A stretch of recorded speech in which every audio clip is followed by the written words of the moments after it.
구속사 5분 메시지. 오늘의 말씀은 구속사 시리즈 제5권 영원한 언약의 약속 내용 중 제3기의 인물 야곱이 되겠습니다. 마태복음 1장 예수 그리스도의 족보를 볼 때 마땅 다음으로 등장하는 인물은 야곱입니다. 야곱의 이름의 뜻은 발 뒤꿈치를 잡은 자, 대신 들어앉은 자라는 뜻입니다.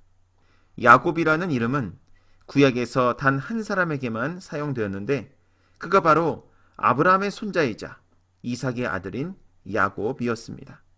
그런데 특이한 사항은 야곱에게는 12아들이 있었는데 그중 장자인 르우벤에게 장자의 축복이 주어진 것이 아니라 11번째 아들 요셉에게 주어졌다는 사실입니다. 역대상 5장 1절 말씀 볼 때 이스라엘의 장자 르우벤의 아들들은 이러하니라.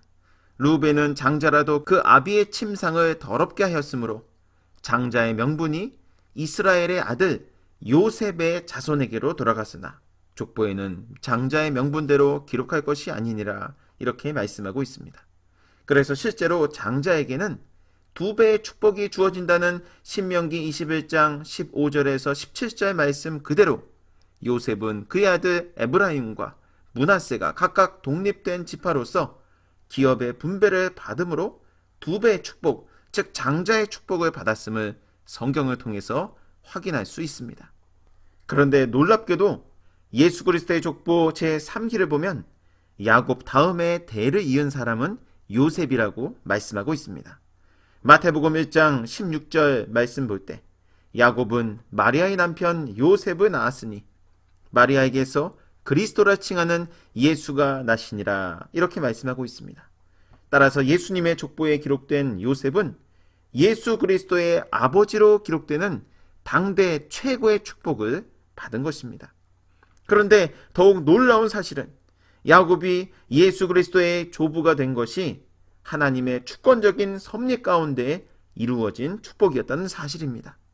신약 성경에는 예수님의 족보가 2차례 기록되어 있는데 마태복음 1장 족보와 누가복음 3장 족보입니다.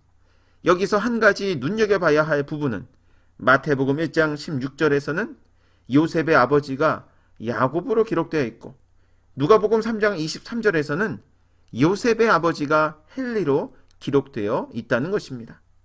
이 문제에 대한 가장 설득력 있는 답변은 요셉이 마리아의 아버지인 헬리의 사위로 장인의 족보를 법적으로 계승했다고 보는 것입니다. 왜냐하면 구약 성경에 나타난 규정상 만일 어떤 사람에게 아들이 없다면 그 기업은 딸들에게 물려주어야 했기 때문입니다.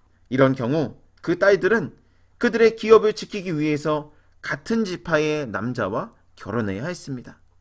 마리아의 경우도 아버지 헬리가 아들이 없었기 때문에 마리아가 그 기업을 상속했으며 같은 유다 지파인 요셉과 결혼함으로써 요셉이 헬리의 법적 상속인 곧 법적 아들이 되었던 것입니다. 탈무드에서도 마리아는 헬리의 딸이라고 기록하고 있으며 시나이의 시리아 사본 누가복음 2장 4절 말씀에서는 그들 즉 요셉과 마리아는 다윗의 집 족속이니라 라고 밝힘으로써 마리아도 유다 지파임을 나타내고 있습니다. 이를 미루어 볼 때 마태복음을 기록한 마태가 요셉의 가계를 기록하였고 누가복음을 기록한 누가가 마리아의 가계를 기술하였다고 보는 것이 각 복음서의 내용과 잘 부합된다 하겠습니다. 사랑하는 성도 여러분, 야곱의 이름의 뜻은 발 뒤꿈치를 잡은 자 또는 속이는 자입니다. 그 뜻은 참으로 부정적인 의미라 할 수 있습니다. 그러나 야곱의 이름에는 적극적으로 믿음으로 축복을 획득하는 자라는 긍정적인 의미도 있다는 사실을 우리는 깨달아야 하겠습니다. 따라서 우리가 부정적 의미의 야곱 같은 존재라 할지라도 하나님을 믿고 온전히 의지할 때 하나님의 주권적인 섭리로 말미암아 긍정적 의미의 야곱과 같은 존재로 바뀐다는 사실 믿으시길 바라겠습니다. 오늘 하루도 그 하나님의 주권적인 섭리를 기대하며 승리하는 복된 삶을 살아가시길 주님의 이름으로 축원합니다.